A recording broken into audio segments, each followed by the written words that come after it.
presented by Mathri Express Music.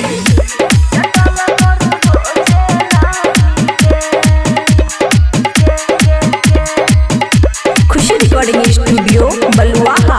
देवर बात मानो भाभी के चटल करू रोजे नाभी के।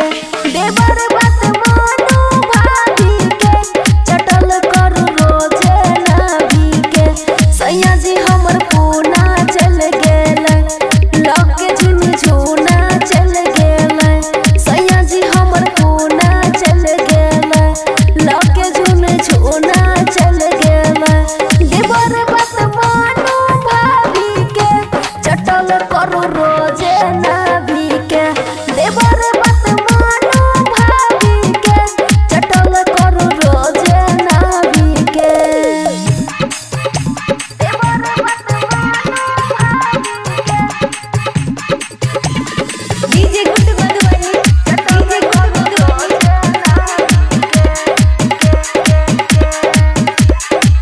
Mix by Aman Akke.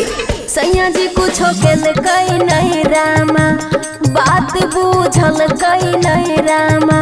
सैया जी कुछो केल कई नहीं रामा बात बूझल कई नहीं रामा। देवर हम कहै छी दाबी के चटल करू रोजे नाभी के।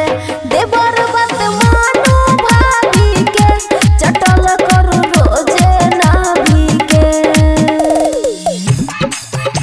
देवर बात मानो भाभी के। DJ good Madhubani DJ good चटल करू रोजे नाभी के। Khushi recording studio Baluaha.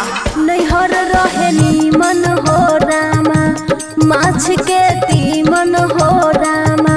नैहर रहे नीमन हो रामा माछ के तीमन हो रामा। सुख नहीं मिले सहाबी के चटल करू रोज नाभी के।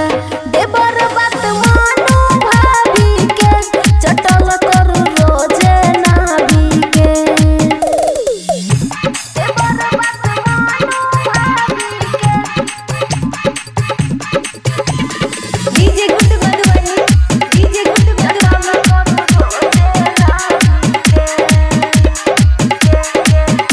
Khushi recording studio Baluaha. देवर इंदर सुनु सोना चलाबू कोनो भाभी पर टोना। देवर इंदर सुनु सोना चलाबू कोनो भाभी पर टोना। रहब नहीं मनवा दाबी के चटल करू रोजे नाभी के।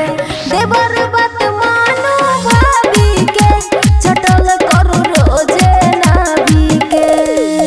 खुशी रिकॉर्डिंग स्टूडियो बलुआहा।